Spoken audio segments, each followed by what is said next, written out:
अपना पहला काम पूरा होने के बाद और एथास का साहस देखकर संबर ने सोचा कि अब इसे कोई मुश्किल काम देना चाहिए।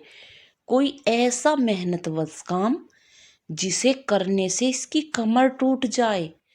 इतना बलिष्ठ नौजवान है, अगर काम पूरा नहीं कर सका तो भी मेरे बहुत काम आ सकता है। थोड़ी देर कुछ सोचने के बाद कुएं से निकलकर संबर ने एथास से कहा, देखो तुमने तरबूज की फसल तो तैयार कर ली है, पर इतने तरबूजों का मैं करूंगा क्या? अगर हम इस फसल को दूसरे देशों में बेच दें तो हमारे पास काफी धन दौलत इकट्ठा हो जाएगी। तुम ऐसा करो, इस रेगिस्तान से एक सड़क का निर्माण कवाड़ा तक करो ताकि मुझे अपनी फसल को दूसरे देशों में बेचने में आसानी हो। कवाड़ा का नाम सुनते ही एथास बेहोश होने लगा था। पर वो देश तो हजारों मील दूर है, कई नदियां दरिया पार करके उस तक कोई पहुंच सकता है। एक रात में यह कार्य किसी भी हालत में संभव नहीं है। हे संभव, मुझ पर दया कर। तू कहेगा तो तरबूज की फसल के बाद मैं कोई और फसल की पैदावार कर दूंगा, पर मुझसे ये कार्य मत करवा। एथास की बात सुनी अनसुनी करके संभव कुएं में वापस चला गया। संभव के कुएं में वापस जाते ही एनिका झोपड़ी से निकलकर एथास के पास आकर खड़ी हो गई। अब मेरे पिता ने तुम्हें दूसरा काम कौन सा करने के लिए कहा है? एनिका, तुम जाओ यहाँ से। वो कार्य संभव नहीं है, उसके भी वश से बाहर है।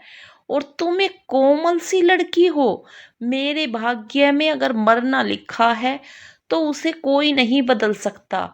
तुम अपने लिए किसी और नौजवान जीवन साथी के रूप में चुन लेना। संभव के हाथों मरने से अच्छा है मैं अभी इसी वक्त अपने प्राण त्याग दूं। निराश मत हो एथास, कार्य शुरू करने से पहले ही हिम्मत छोड़ देना उचित नहीं है। तुम मुझे बताओ, मेरे पिता ने दूसरे कार्य के लिए क्या उद्देश्य तुम्हारे सामने रखा है? एनिका, क्या तुमने कवाड़ा देश का नाम सुना है? कवाड़ा? हाँ बिल्कुल सुना है, मेरा ननिहाल है वहाँ। मेरे नाना प्रेस जननीत वहाँ के राजा हैं। पर तुम ये क्यों पूछ रहे हो? तुम्हारे पिता ने वहां तक सड़क निर्माण बनाने के लिए मुझे एक दिन का समय दिया है। अब तुम खुद बताओ, ये संभव है? अथास, असंभव कुछ नहीं होता। इसे यूं समझो, असंभव शब्द में ही तो संभव शब्द छुपा है। अगर तुम ईश्वर में आस्था रखते हो तो इस सड़क मार्ग को बनाने के पीछे भी कोई बड़ा वजह जरूर होगी। तुम निराश मत हो, कल सुबह तक ये कार्य भी संपूर्ण हो जाएगा। चलो अब इस तपती धूप से यहाँ छाया में आकर विश्राम करो।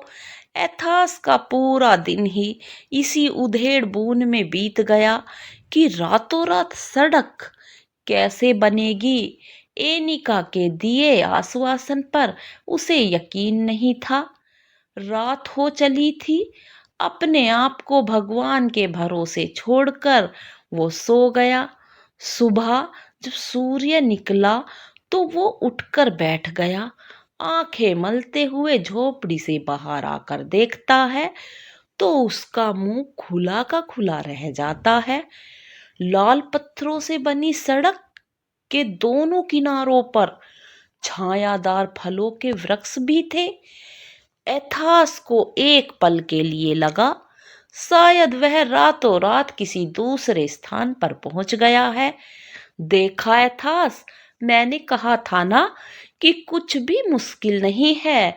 एथास को आश्चर्यचकित होते देख एनिका बोली, एनिका, मैं तुम्हारा एहसान जीवन भर कभी नहीं चुका पाऊंगा, पर तुमने अकेले ये कार्य कैसे पूरा कर लिया? मुझे तुम बताओ तो, तुमने मुझे दोबारा जीवन दान दिया है। एथास, जीवन दान तो तुमने भी मुझे दिया है, वरना ना जाने कितनी सदियों तक मैं शिला के रूप में रहती। और तुम क्यों भूल जाते हो कि मैं किसकी बेटी हूँ? तभी उन दोनों को संभव के चिल्लाने की आवाज सुनाई दी। एथास ने देखा, संभव पागलों की तरह अपने सिर के बालों को नोच रहा है। एथास, मैं झोपड़ी में जा रही हूँ। अगर मेरे पिता ने मुझे तुम्हारे साथ देख लिया तो इस बार वो हम दोनों को जीवित नहीं छोड़ेंगे, कहकर एनिका जल्दी से झोपड़ी के अंदर चली गई। एथास, ये काम किसने किया है, मुझे बता दे, वरना मैं तुझे जीवित नहीं छोड़ूंगा। तुम्हारा काम मैंने पूरा किया है ना, अब तुम्हें क्या मतलब? यही तुम्हारी शर्त थी। पोयास से कवाड़ा तक का सड़क निर्माण जो पूरा हो चुका है। अब मुझे तीसरा काम बताओ, जिसे पूरा करने के बाद मैं सकुशल अपने घर जा सकूं। मुझे आज तक किसी ने नहीं हराया है। तू क्या समझता है, तू मुझे हराकर यहाँ से जीवित निकल जाएगा? गुस्से में तमतमाते हुए उसके मुंह से आग निकल रही थी। दोनों कामों को करने के बाद तू समझ रहा है कि तू अगले काम को भी पूरा कर देगा? तो ये सोचना तेरी मूर्खता है थास। संभव, तुम मुझे काम बताओ, व्यर्थ बातों में समय बर्बाद मत करो। मैं जल्दी से जल्दी काम पूरा करके अपने घर वापस जाना चाहता हूँ। संभव का तीसरा काम सुनते ही एथास अपना सिर पकड़कर बैठ गया।